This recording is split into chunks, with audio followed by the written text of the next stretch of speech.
Thank you for joining us here at 41NBC.com. I'm Melissa Lee. Tuesday, the Bibb County School Board approved its anxiously awaited reduction in force.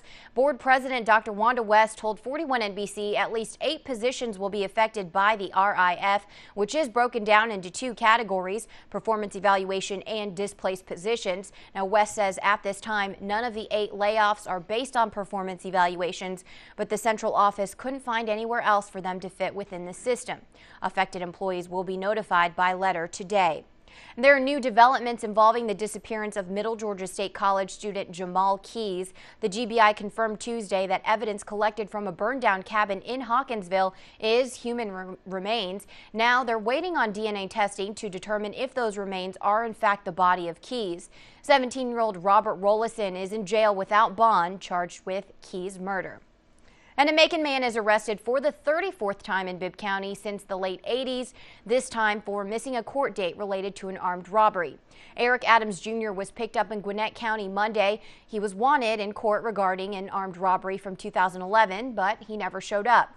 Now he is charged with probation violation, aggravated battery, having a gun as a convicted felon, and other charges. For the second time this week, Monroe County officials responded to a train accident at the intersection of Indian Springs Drive. Tuesday morning, a train and vehicle collided on the tracks near Highway 83. The 2 accidents have raised concerns about safety precautions and crossing arms, which are not at the intersection.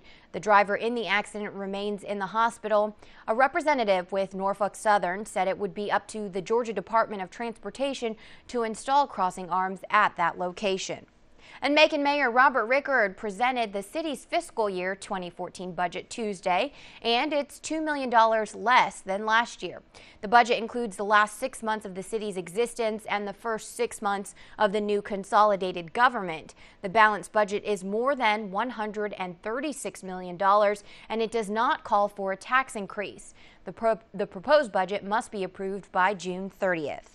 And in an attempt to trim the budget, the Department of Defense plans to reduce civilian furlough days from 14 to 11.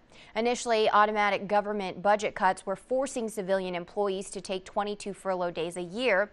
The new plan would also allow limited exceptions for the military to avoid or reduce unpaid days off. Officials at Robins Air Force Base expect the furlough days to start in mid-June and run through the end of September.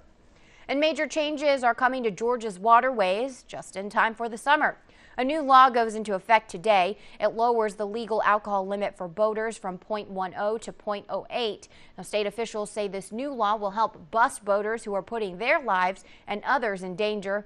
Boating season kicks off Memorial Day weekend, and you can expect to see Georgia Department of Natural Resources Rangers out in full force. Byron is just one of dozens of areas in the state under a burn ban. According to the Byron Fire Department, the annual restriction is required by the Georgia Environmental Protection Division to make air quality better during the summer months when high ozone levels can negatively impact people's health. Now, if you have any questions, call the Byron Fire Department. Their number 956-3611. And the Central Georgia Rehab Hospital recognized Stroke Awareness Month yesterday. Georgia is the buckle in the middle of the country's stroke belt, and medical professionals want you to remain healthy and aware of the signs of stroke. Medical professionals want people to learn the warning signs of stroke using the acronym FAST, which stands for Face, Arms, Speech, and Time. You can get more details on the warning signs at 41NBC.com. And be sure to join us on air tonight for the news at 6 and 11. Have a great Wednesday.